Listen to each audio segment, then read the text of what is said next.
Donc 55% des Français disent souffrir du mal dormir.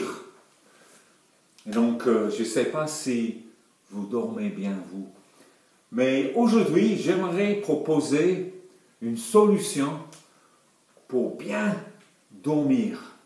Qu'est-ce que c'est cette solution?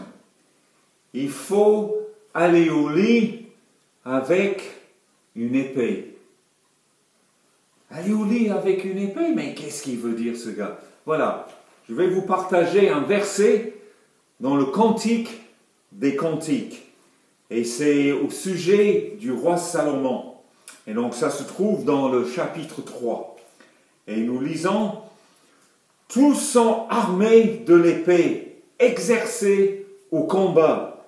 Chacun porte l'épée au côté en vue des alarmes nocturnes. » Et donc là, ils avaient leur épée pour se protéger des alarmes nocturnes. Quelles sont vos alarmes nocturnes? Ces phobies, ces craintes, ces paniques. Quelquefois, ce verset, on traduit alarme nocturne par les terreurs de la nuit, nos cauchemars, nos insomnies. Et donc, il faut avoir une épée tout près de nous. Et qu'est-ce que c'est, cette épée?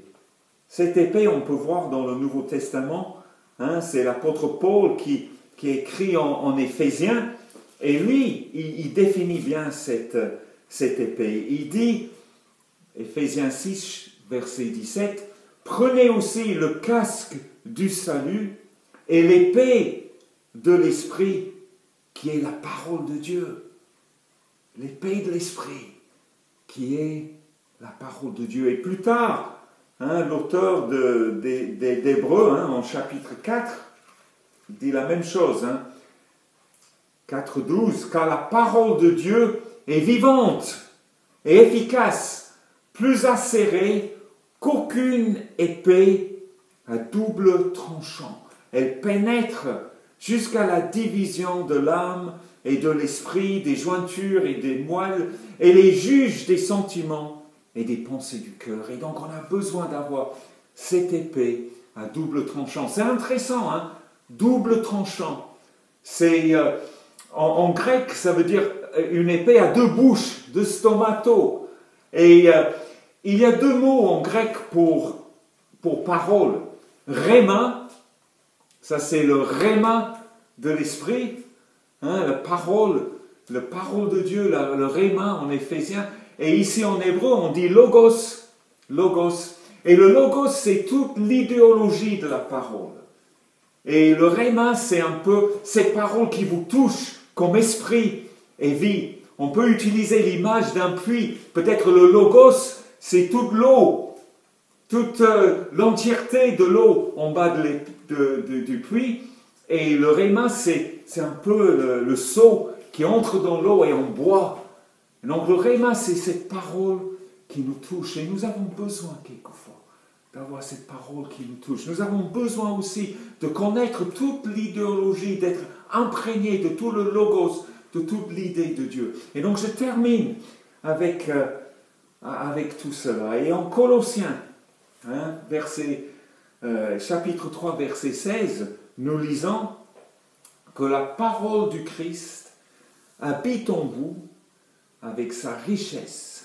Là, c'est le logos, que la parole, le logos du Christ, habite en vous avec sa richesse. Instruisez-vous et avertissez-vous réciproquement en toute sagesse, par des psaumes, des hymnes, des cantiques spirituels sous l'inspiration de la grâce. Chantez à Dieu de tout votre cœur. Et je vous laisse, même si vous n'êtes pas un grand habitué de la Bible, de la parole, je vous laisse quelques épées que vous pouvez emmener avec vous pour mieux dormir, qui vous protègent des terreurs de la nuit. Et donc, voilà, on a parlé de la parole de Christ, que la parole de Christ habite en vous. Et donc, c'est utile quelquefois d'aller dans les évangiles et de chercher les paroles de Christ. Je vous laisse avec une parole de Christ, juste avant de dormir. Jean 14, verset 27. « Je vous laisse la paix, je vous donne ma paix. Moi, je ne vous donne pas comme le monde donne, que votre cœur ne se trouble pas et ne s'alarme pas. Je vous laisse la paix. Et les psaumes, on peut voir le psaume 4, je vous laisse ça comme une bonne épée pour vous protéger pendant la nuit. Une promesse, le psaume 4, et verset 9. Aussitôt couché, je m'endors en paix. Aussitôt couché, je m'endors en paix. Et dernière parole, dernière épée, proverbe. Quelle promesse, quelle épée qui nous accompagne dans notre sommeil. Proverbe 3 et verset 24.